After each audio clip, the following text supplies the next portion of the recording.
Hello, ladies and gentlemen. I'm your technical critic, and it's time for my trailer review for Legend of Korra Season 4, the last season.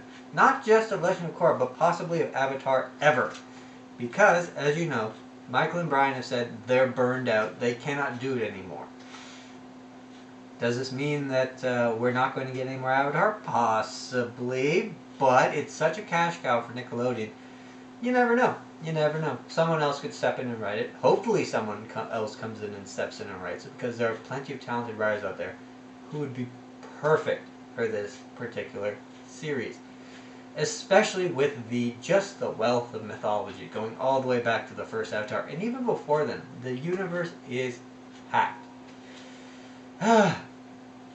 But this is the only trailer review I've got to do. I tried to do one for season 3, but by the time I got back it was too late. Stuff had already been leaked. Oh my god, cats and dogs sleeping with each other. All that other stuff. Anyways, so I'm going to ask you as always to like, to favorite, to subscribe, but to most importantly, leave a comment down below, because this is not just a review, this is a discussion. And for this discussion I'm going to be using the comments from the from the season finale of Legend of Korra Season 3. And I know what you're thinking, wait a minute, you promised to do an entire recap of Season 3. I know, but you know what, I did it, and then the whole Viacom thing happened. And at this point, it would be futile, it would be an exercise in futility to release a Season 3 sum-up at the very doorstep of Season 4. So, I'm going to do this review, I'm going to do the discussion in here, we're going to have fun. And leave comments here, because those will go into the discussion for Season 4, Episode 1. Alright, so, also, I have a Patreon account now. So, if you like the review, you can go to my Patreon. It's 89 Technical, just like channel name. You can go there, you can donate as little as you want. Whatever you can helps. It shows that you care, and it helps me to keep this going. Especially after that Viacom incident. Really, really rattled me. But let us begin. I can't promise you guys will get anything, but as it goes, we can try. All we can do is try. Alright, so let's begin. This season scares me simply because, first of all, we were promised that Season 4 would take place in the Fire Nation, with the exception of seeing Zuko and his daughter for very briefly on screen. There is no depiction of the Fire Nation. It is mostly Captain Quivera, Korra, and people in Earth Nation dress up. And even the symbol for this particular season is that of the Metal Clan. It's the Earth Kingdom symbol, just done in metal. So I guess we're going to be spending the majority of our time in the Earth Kingdom. I don't know. But that bit aside,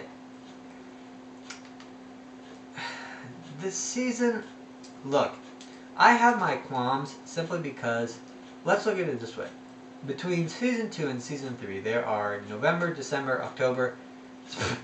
Yeah, that's right, that's how good. December, October, September, blah blah. November, December, January, February, March, April, May, June is the June 21st. This is when the first episode got released. So what that tells me is that, let's just say between December and, because we heard that they were writing since November, since the end of November. So let's say between December and April. That's 5 to 6 months of just solid writing, and you can tell that it pays off in spades. Season 3 is arguably the best season of Avatar Korra we have ever gotten. It's arguably comparable to Last Airbender. Last Airbender. But between Seasons 3 and Season 4, there's, end of June, July, August, September. The season is released October 3rd. Now, at the end of August, when Season 3 ended, they said that they'd already finished the writing. So that means that they took 2 months to write Season 4. Assuming that they did not write it during the long 6 months. This is extremely worrying because it doesn't matter how you slice it. It just seems that season 4 has gotten a lot less effort put into it. And this scares me because it means that, especially with the release date being so soon, we all thought, okay, they're going to take some time, they're going to do this right, and maybe mid-December-ish, early January, we're going to get season 4. No, they announced October 3rd. Okay, that's worrying. That's a very worrying sign. And the very beginning of this trailer says 3 years later. So that means that they've said, okay, we're going to put a gap of 3 years, and then we're just going to have all the characters. Okay, so this means that you either have to reintroduce the characters to us in a spectacular fashion, or you're going to have to cover 3 years worth of exposition in just a couple episodes. Not good. Not good. And it does seem to be, okay, they're showcasing Captain Quivera, or the captain from the, I'm not sure how to pronounce, I'm not sure how to pronounce her name, but I'm just going to call her the captain. The captain from the season 2 finale, where she was the one who saved Tonrak. It basically shows her going around looking evil and villainous, so we know who our villain is going to be, clearly.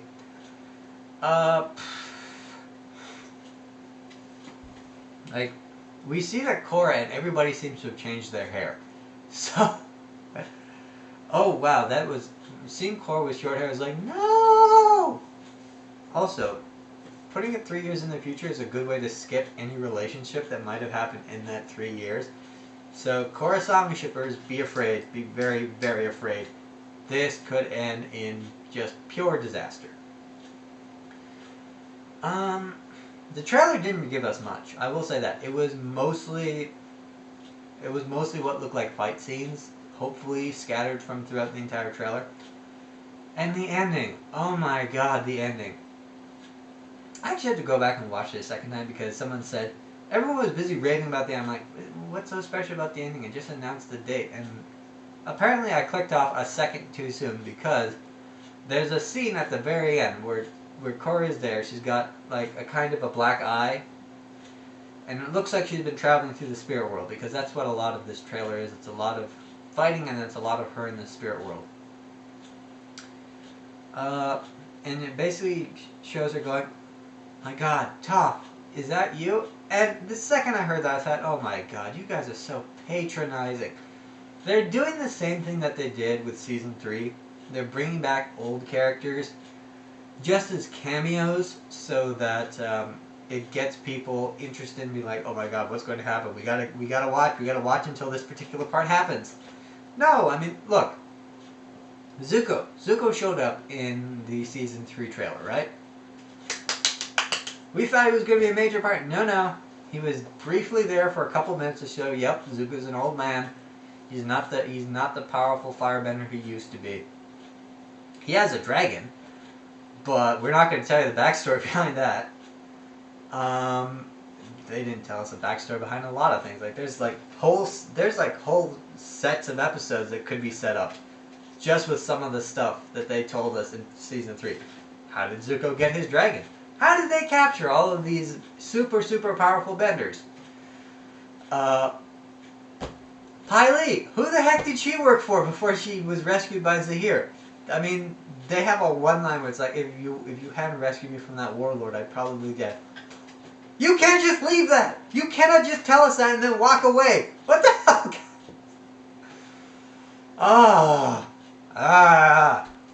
I mean, everybody thought, okay, we're gonna have to see old man Zuko die. Well, he didn't die, so I think we're good. I don't think anyone's gonna kill Zuko anytime soon. But I don't know. We were promised Season 4 Fire Nation. I was fully expecting to see Azula make her cameo. I need it. I need it so bad. But it looks like that's not going to happen. It looks like, damn it, we're still in the Earth Nation. We're still going to be dealing with Earth Nation stuff. Which is fine. The design for the airbenders was spectacular. Like their new flying suits, I thought, wow, that's really effective. That's really interesting. But yeah, it looks like we're not going to get anything about Korra. Boo. We're not going to get anything about the Fire Nation. Boo. We're going to get a brief cameo with Toph. Hooray. My guess is, and this is all pure speculation at this point, but my guess is, she's going to have to rescue her from some spirit. Hopefully it's Ko. Maybe he has to rescue her from Ko. That would be very, very cool, because we haven't seen him since the season 1 finale of Airbender. So that it would be nice to see Ko again. Find out what's up with the giant caterpillar. Yeah, that's pretty much it. There's not much to the trailer. At some point they end up in either the Spirit Wilds or the swamp, because we see them get all wrapped up in vines and stuff. It looks like Korra has to fight Quivera's forces at some point, and this is all stuff that we're going to find out. Hopefully we find all this out in the season 1 episode, or in the season 4 episode 1. But you never know. You never know. I find that they tend to pick from all the episodes with the exception of the finale, so that's probably what we're going to see. We're going to see a little bit here, a little bit there, a little bit everywhere, and then some stuff from the finale. Or the finale is completely unknown to us. So, yeah, that's my review. It's troublesome. It's extremely troublesome. But hopefully this season is as good as the last season was. I'm praying, I'm hoping, I'm begging let this season be as good as the last season. So that's the review. Alright, let's get into the discussion of the review. As always, if you leave a comment, it will always end up here. So this is why you comment, so that we can have a nice dialogue. Alright, so let's begin. August 25th, the rational man said, she can enter the Avatar state just as much as Wan could in the beginnings episode from Book 2. When he merged with Raava, he entered the Avatar state with no previous incarnations, proving the Avatar state can be used for raw power. And this is interesting. Apparently Avatar Aang, Avatar, it is my honor to have you here, he commented the next day, I know, right? I hate it when I watch people react to it and say she can't go into the Avatar state because she is just resisting going into it. Time out, Avatar Aang. Time out, Rational Man. Look, I'm going on the definition of the Avatar state that has been handed down to us by Airmen, which is, from Avatar Roku's lips himself, that the Avatar state is when all the avatars connected through the spirit of Raava basically compile up and use the current avatar as a conduit in order to funnel all of their bending energy through her, thus making the avatar however many times more powerful. In the case of Aang, 1,000 times more powerful. In the case of Avatar Korra, 1,001 times more powerful. Okay, that's the definition that we were given. That's the definition I'm working off of. In terms of raw power, look, I don't know, you might be right. You might in fact be right. That, yeah, simply because she has Raava, she's able to connect to Raava. And this is what forces her into the Avatar state. But then we have to have a discussion on what exactly is the Avatar state. Is it Raava coming out through Korra and using Korra as a conduit? What does that then mean? What does it mean to be in the Avatar state when there are no other avatars to connect to? It feels like a plot hole, okay? It feels like a plot hole, it looks like a plot hole, it sounds like a plot hole, therefore it must be a plot hole. Just because Wan could do it, would you even qualify Wan doing it as entering the Avatar state? Because he was connected with Raava in order to fight Vatu the entire time. And it was only after the two of them bonded together that really he had his entire eyes going white and he was able to use all four of the elements.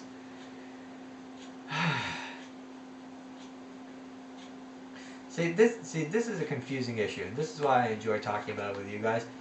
Here's what I'm going to say. So far as we know, it's the Avatar connecting to the previous incarnations. And I don't... And going into the Avatar state, become bonded with Raava when you're already bonded with Raava, seems like... I don't know, it almost seems like it's a Deus Ex Machina, if you catch my drift. Alright? So that's where I'm going to leave that. I'm not saying you're wrong. I'm just saying I don't think that that's all there is to it. All right.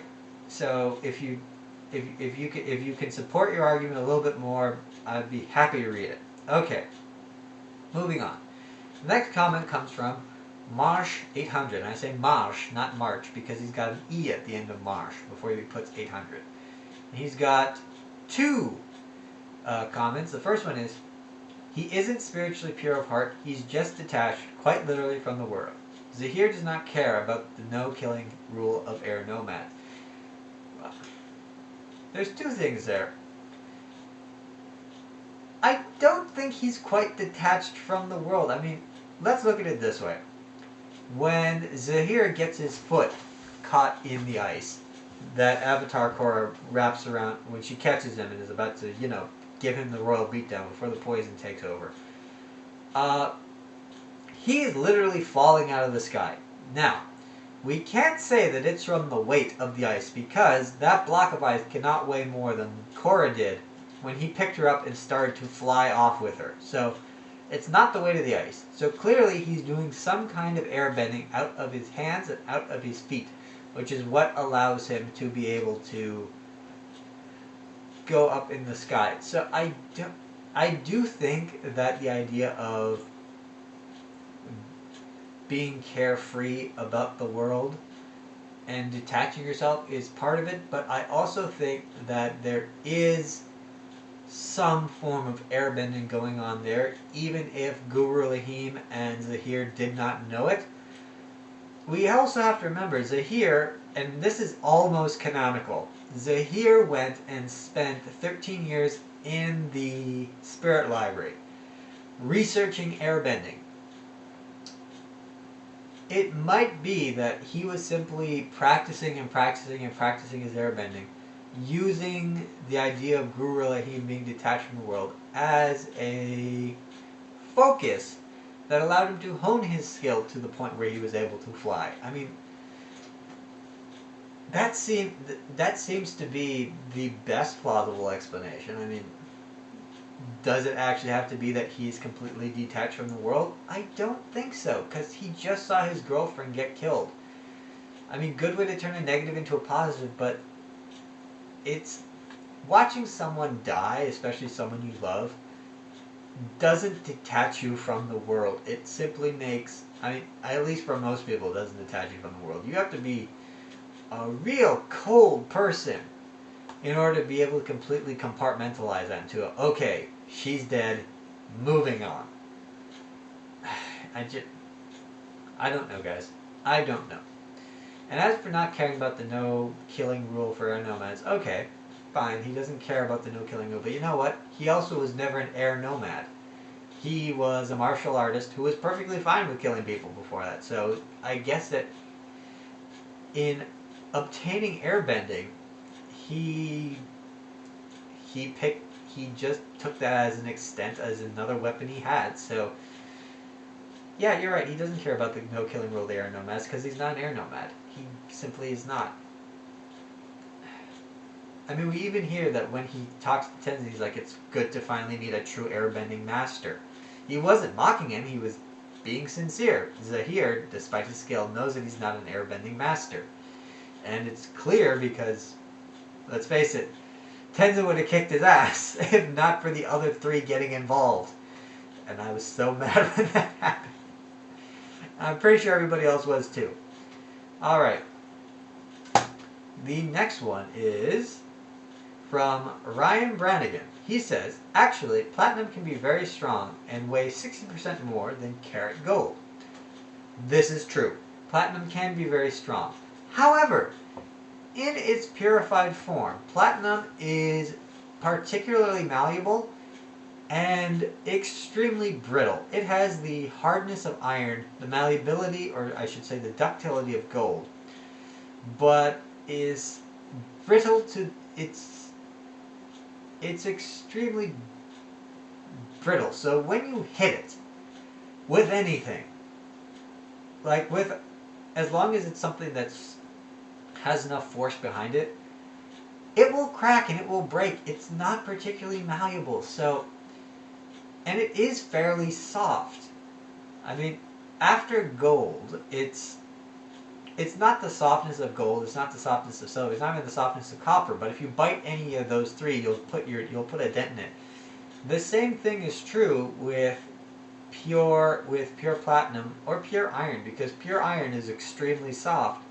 It's only with the addition of carbon that it actually with carbon and oxygen that it actually becomes something hard, like iron rust or iron ore or, steel. It's only when you have those things added in that gain strength. So, say, oh, this is pure platinum, you shouldn't be able to break it. Yeah, you know what, she should. She should be able to tug on it really, really hard in her avatar state and just go, boop!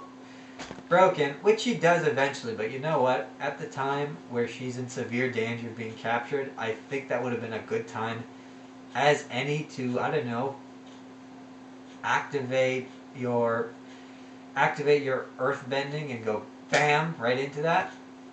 Also, if I may point out, platinum is a pure metal.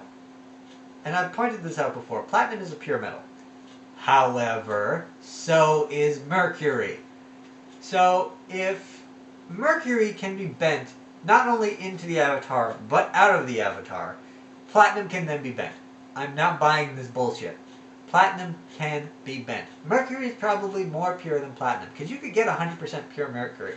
You cannot get 100% pure platinum. You can get close to it, but you can't get absolute to it. Those are my feelings on the platinum issue. Look, I need to talk to a writer and have that issue resolved. Alright, and our final comment comes from Juan Rodriguez. Hello Juan, nice to have you as always. Bucky, you didn't have a word to say about the season finale. I'm shocked. Purely shocked. Okay. He says, your points on the season finale are the same ones I felt. The finale was okay, but not spectacular. Korra really developed at the end the way any relationship should have been. See guys, we all saw it. We know where the next step is going to. We have to see them go on a date. Also, Zahir's group being killed at the end of the season was just sad and a letdown because, like always, we never get to know more about these characters. I'm 100% behind you on that. As I said, look at Gazan. How the heck did he learn how to lava bend? I mean, a lot of people are saying, well, you know what, you need one fire bending parent and one earth bending parent, and that's how come